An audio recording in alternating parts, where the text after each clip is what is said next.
নমস্কার। আজ অনেকদিন পরে আপনাদের আমার সাথে দেখা হচ্ছে। আমরা আজকে এসেছি খড়দহের বিখ্যাত ও ঐতিহাসিক একটি স্থান শ্যামসুন্দর মন্দিরে।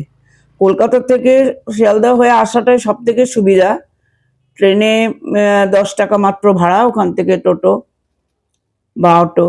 আর বাসে এলে ব্যারাকপুর বা শ্যামবাজারে থেকে এসে আ আপনার খড়দহ পুলিশ ফাঁড়িতে বাসটা অটো করে ওখান থেকে সোজা মন্দিরে চলে আসা যায়। আর ৪ চাকায় এলে সরাসরি মন্দিরে একদম পার্কিং এ আসা যায়। পার্কিং এ ২০ টাকা ভাড়া। আর সামনেই কুঞ্জবন। নিত্যানন্দ মহাপ্রভু এখানেই ছিলেন। আর এখানেই জন্ম গঙ্গামণি, পুত্র কন্যা গঙ্গামণি আর পুত্র বীরচন্দ্র। এবার আমরা একটু এগিয়ে যাচ্ছি। এই সামনে যে তোরণটা রয়েছে বড়, এখানে জয় নিতাই লেখা আছে। এর সামনে দিয়ে আমরা সোজা তাকালে মন্দিরের চূড়াটা দেখা যাচ্ছে। এরপর আমরা নিচে নেমে সোজা হাঁটবো, কিন্তু ডান দিকে বাঁ দিকেও প্রচুর দোকান, তারপর আপনার রাস্তা, যাওয়া আসার রাস্তা সবই আছে। আর এই সমস্ত যে ঘরবাড়ি দোকান সমস্ত হচ্ছে নিত্যানন্দ প্রভুর বংশধরদের। এই দুদিকে পূজার সামগ্রী, ফল, মিষ্টি, ফটো সব দোকান এখানে রয়েছে।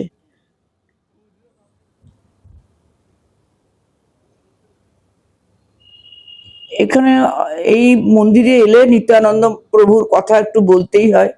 নিত্যানন্দ প্রভু বীরভূম জেলার তারাপীঠের অনতি দূরে একচক্রা গ্রামে ১৪৭৩ খ্রিস্টাব্দে জন্মগ্রহণ করেছিলেন। তারপর তার বাবা ছিলেন হারাই পণ্ডিত, মা ছিলেন পদ্মা দেবী। মাত্র ৯ বছর বয়সে তার উপনয়ন হয়। আর ১২ বছর বয়সে তিনি এক আশ্রমে এক সাধুর সাথে তীর্থ ভ্রমণে বেরিয়ে যান। ২০ বছর পরে সেখান থেকে ফিরে আসেন। এসেই সে রাতেই তিনি স্বপ্ন দেখেছিলেন যে নবদ্বীপে কোনো এক প্রভু ভগবানের জন্ম হয়েছে। এর বহুদিন পরে এক ব্যাস পূর্ণিমাতে তাদের মিলন হয়েছিল। এই দেখুন, এখানে আমরা এখন এসছি নিত্যানন্দ প্রভুর মন্দিরে।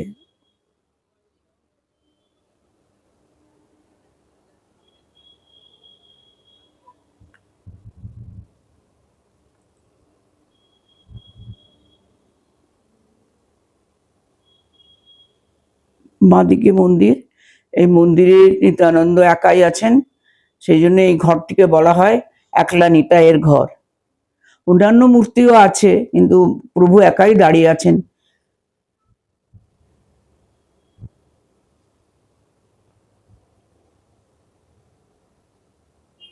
দেওয়ালের দুই পাশে নিত্যানন্দ মহাপ্রভু দুজনেরই, নিত্যানন্দ আর চৈতন্য মহাপ্রভু দুইজনেরই ছবি আছে।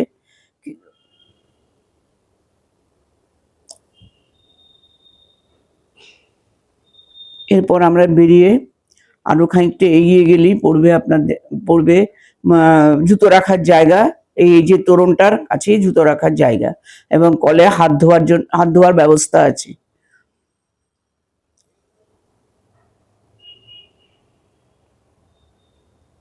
নিত্যানন্দ মহাপ্রভু যখন তার নবদ্বীপ, শান্তিপুর, সপ্তগ্রাম ঘুরে এসে যখন ঠিক করলেন যে তিনি নবদ্বীপেই তার শ্রীপাঠ করবেন, তো তাতে তার প্রিয় ভক্তরা খুব উৎসাহিত হলেন এবং পুরন্দর পুরন্দর পণ্ডিত তাকে ২৬ বিঘে জমি আর এই কুঞ্জবাটিটা, বসতবাটি দান করলেন। এরপর আমরা যাব মন্দিরের মূল মন্দিরে ঢোকার আগে আমাদেরকে মদন মোহন মন্দিরে যেতে হবে। এখানে আমরা আগে মদন মোহন মন্দির দর্শন করব, তারপর শ্যামসুন্দরকে দেখব।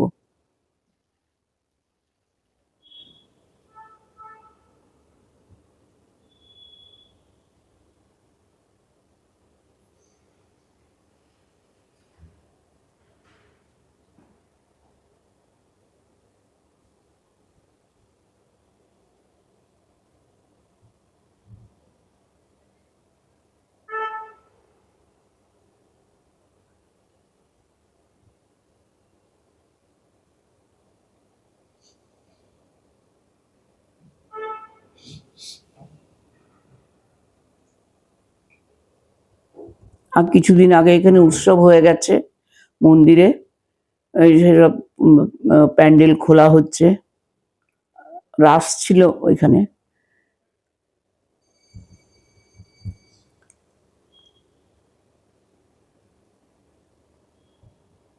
এখানেও রাধাকৃষ্ণর মন্দিরটা খুব সুন্দর, ভেতরের ছবিগুলোও খুব ভালো, ওনার মূর্তিটাও খুব সুন্দর।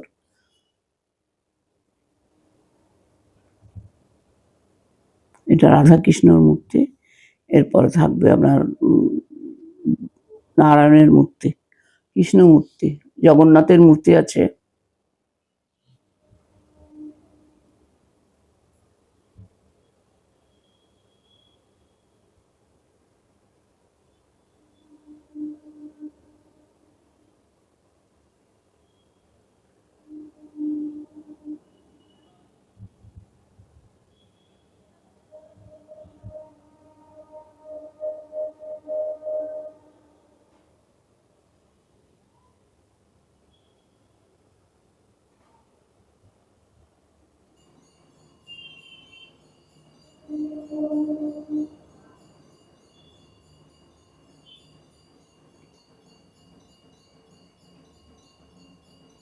এই দেখুন এতক্ষণে পর্দা খোলা হলো, এখানে কৃষ্ণ আর রাধিকার খুব সুন্দর মূর্তি, উনি আরতি আরম্ভ করলেন।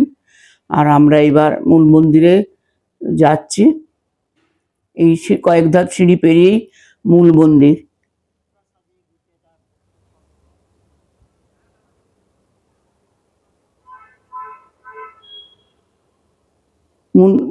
মন্দিরটার গঠন একটু অন্যরকম, আর এই দাওয়া খুব উঁচু, একচক্রা গ্রামেও এই রকমই উঁচু দাওয়ার উপরে মন্দির, গর্ভগৃহ।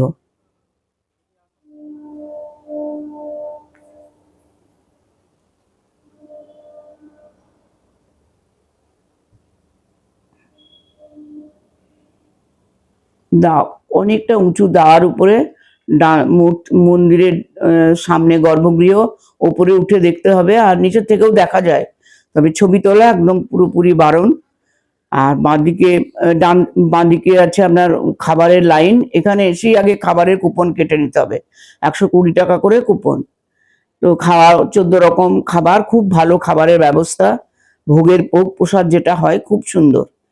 আর এই দেখুন এখানে গৌর নিতাইয়ের ডান দিকে মন্দির, এখানে গৌর নিতাইয়ের ছবি, মূর্তি, বেশ বড় মূর্তি, আমাদের শ্যামসুন্দর, শ্রী শ্রী শ্যামসুন্দরের মূর্তি এখানে রয়েছে। আর নিচে প্রচুর তুলসী গাছ ভর্তি। শ্যামসুন্দর হচ্ছে কুষ্টি পাথরের, তেলুয়া পাথরও বলা হয়। এটা পিতার ইচ্ছা অনুসারে বীরচন্দ্র এটা সংগ্রহ করেছিলেন।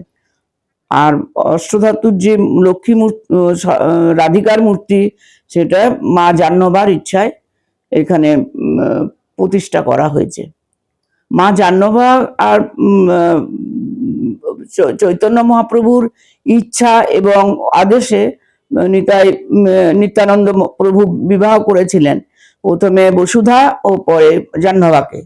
বসুধার গর্ভে গঙ্গামণি কন্যা আর বীরভদ্র পুত্র জন্ম নিয়েছিল, ওরা দ্বিতীয় বংশধর। আর জাহ্নবা মায়ের ইচ্ছাতেই এই রাধিকা মূর্তি অষ্টধাতু তৈরি করা হয়েছিল এবং কৃষ্ণের পাশে রাখা হয়েছিল।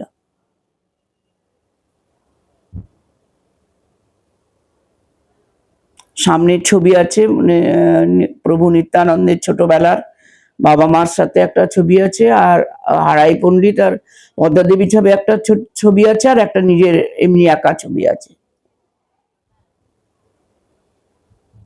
আর এই দেখুন এটা কত বড় নাট মন্দির, 16টা থাম বিশিষ্ট এই নাট মন্দির। বিশ্রামের জন্য সবাই এখানে বসে, এখানে ভোগও খাওয়ানো হয়।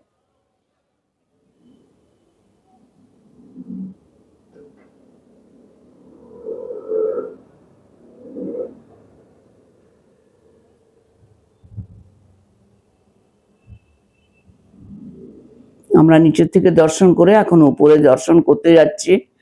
দর্শনের পর আমরা ওই রন্ধনশালা দর্শন করলাম, ভোগশালা বা দর্শনশালা দর্শন করলাম। এরপর আমরা যাব যেখানে মানত করে ঢিল বাঁধা হয় ওখানটায়, আর পরিক্রমা করব। এখানে যত বাড়ি দেখছেন আপনি, প্রচুর বাড়ি, যত দোতলা তিনতলা যে সমস্ত বাড়ি এই বংশধরদেরই, এরা আর অন্য কোথাও বসতি করেনি। নিত্যানন্দ প্রভুর বংশধর এরা।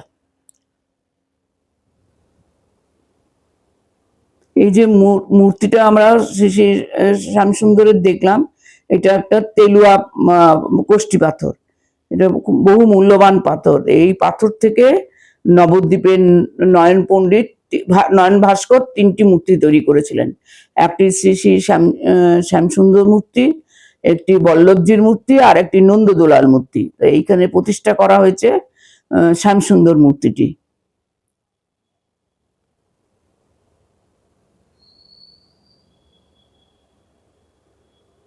সামনেই এই মন্দিরের ঠিক পিছন দিকে গঙ্গা, এখানে নিতাই ঘাট, একটি গৌরাঙ্গ ঘাট আছে, নিতাই ঘাট আছে।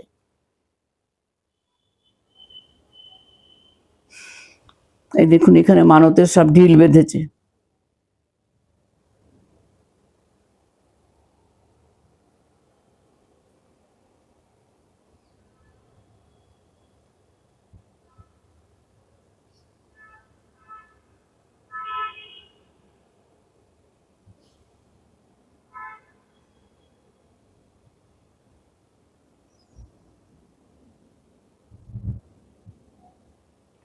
এখানেও আপনার টেরাকোটার কাজ দিয়ে কিছুটা অংশ সাজানো হয়েছে।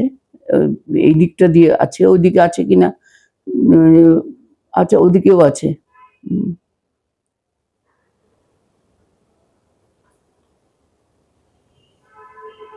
এবার ভালো করে আপনার শ্যামসুন্দরকে দেখা যাচ্ছে। উপরে উঠেছি আমরা, শ্যামসুন্দর জিউকে দেখা যাচ্ছে। ত্রিভঙ্গ মূর্তি খুব কম দেখা যায়, এখানেই দেখছি।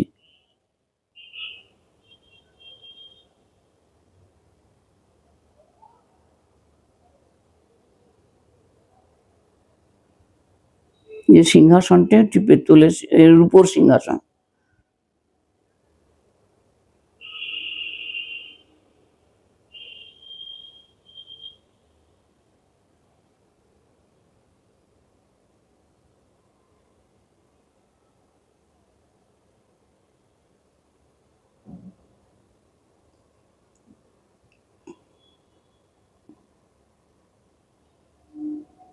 আমাদের পুজো দেওয়া প্রণাম হয়ে গেল। এবার আমরা যাচ্ছি গোপীনাথজির মন্দিরে। এই প্রসঙ্গে বলে রাখি, এই মন্দিরটি যে শ্যামসুন্দরের মন্দিরটি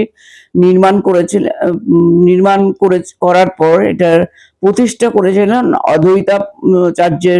অদ্বৈতানন্দ আচার্যের পুত্র অচ্যুতানন্দ আচার্য 1575 খ্রিস্টাব্দে। এদের একটা নিয়ম হচ্ছে, এরা নিজেরা কোনোদিন কোনো পুজো করেন না। এরা এই সমস্ত পুজোর জন্য বাইরের থেকে বা বংশ পরম্পরায় পুরোহিত থাকেন, এনারা নিজেরা পৌরোহিত্য করেন না। আমাদের অনুরোধে আমরা এই 14তম, এখন চলছে 14তম বংশধর, সেই বংশধরের একজন বিখ্যাত মানুষ শরজেন্দ্র মোহন গোস্বামী, ওনাকে আমি অনুরোধ করেছি একটু দেখা করার জন্য, হয়তো আসবেন।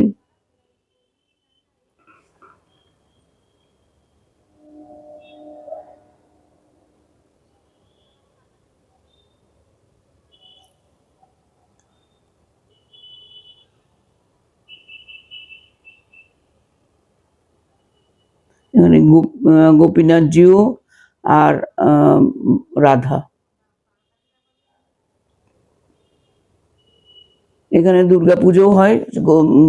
প্রভু গৌরাঙ্গের তিরোধানের পরে এই মেজ তরফ এই দুর্গাপুজোটা করেন, আর এনারাই হচ্ছেন মেজ তরফ। এখানেও ভোগ পুজো সমস্ত কিছুই হয় গোপীনাথের।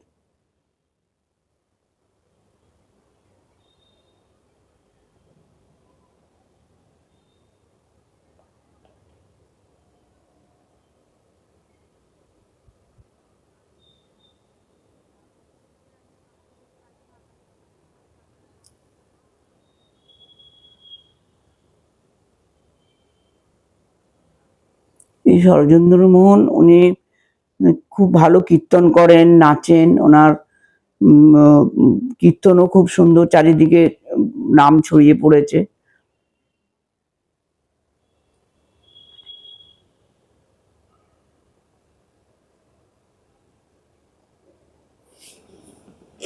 বসতি স্থাপন করেন এবং ওনার চরণাশ্রিত পুরন্দর পণ্ডিত তৎকালীন দিনে ২৬ বিঘা জমি দান করেছিল। এই ২৬ বিঘা জমির উপরে নিত্যানন্দ বংশধররা আজও বর্তমান। যে জায়গায় নিত্যানন্দ বসবাস করেছিলেন বর্তমানে সেটি কুঞ্জবাটি নামে খ্যাত। কেন? তিনি তো জমি দান করেছিলেন। তাহলে কি হলো, প্রথম সারিতে সেটা ছিল গুঞ্জ বন, এবং পরবর্তীকালে তিনি যখন বসবাস শুরু করলেন পরবর্তীকালে তার নাম হলো গুঞ্জবাটি। আর তিনি এটাকে সিপাট স্থাপন করে এটাকে কুঞ্জ তৈরি করলেন। তাই বর্তমানে এটির নাম হলো কুঞ্জবাটি।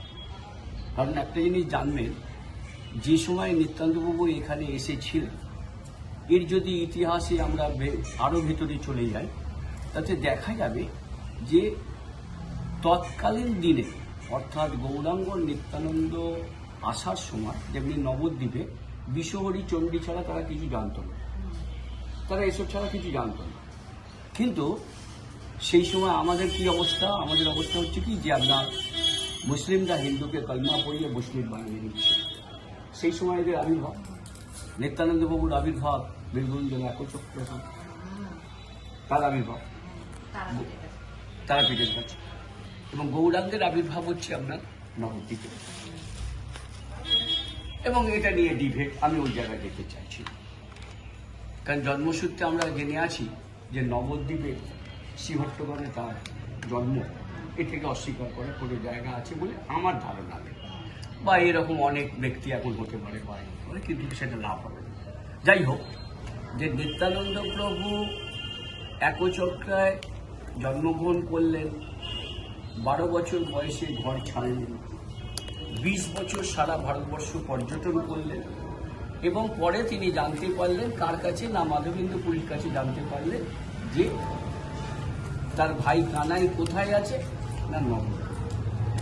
মানে তিনি প্রশ্ন করছেন, বিভিন্ন মানুষকে প্রশ্ন করছে, 12 বছর বয়সে করছেন, মানে কানাইকে খুঁজে পাচ্ছেন। অর্থাৎ নিত্যানন্দ যে বলরাম, এটা একচক্রে যখন আবির্ভাব বলেন মহাজন গ্রন্থে আমরা পাচ্ছি, যেখানে বলছে ভুবন আনন্দ কন্দ বলরাম নিত্যানন্দ অবতীর্ণ হইল কলিকালে, ঘুচিল সকল দুঃখ দেখিয়া ও চাঁদ মুখ ভাসিল আনন্দে দিল।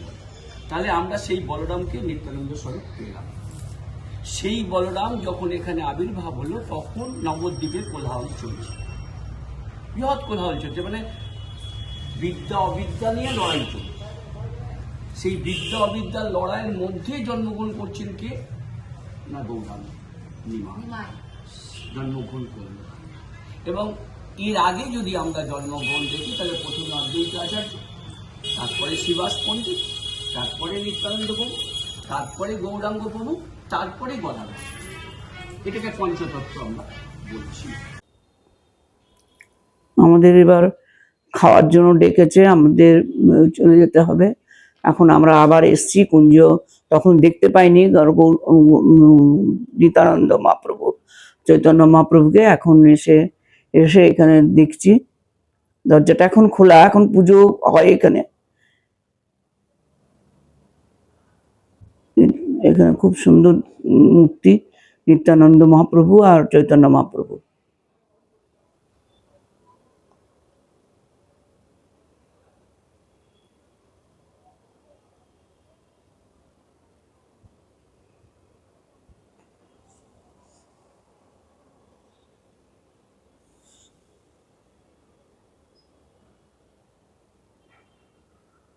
এই ভিডিওটা যদি আপনাদের ভালো লাগে লাইক করবেন, সাবস্ক্রাইব করবেন। আবার পরের ভিডিওতে আপনাদের সঙ্গে দেখা হবে। এখন আমরা ভগবানের মহাপ্রসাদ গ্রহণ করব।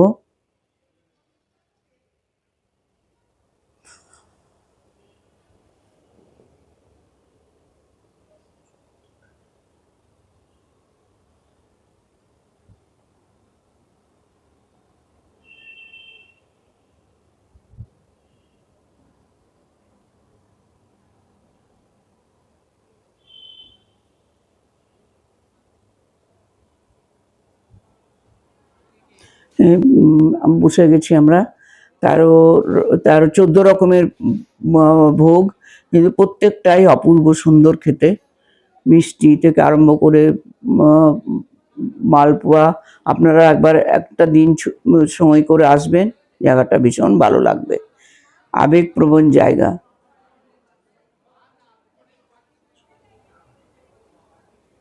পোলাও, ভাত, খিচুড়ি, 3-4 রকম তরকারি, ভাজা, প্রচুর খাবার। বারবার যত্ন সহকারে এরা খুব সুন্দর করে খাওয়ায়। খুব ভালো লাগলো, আমাদের ভীষণ ভালো লেগেছে।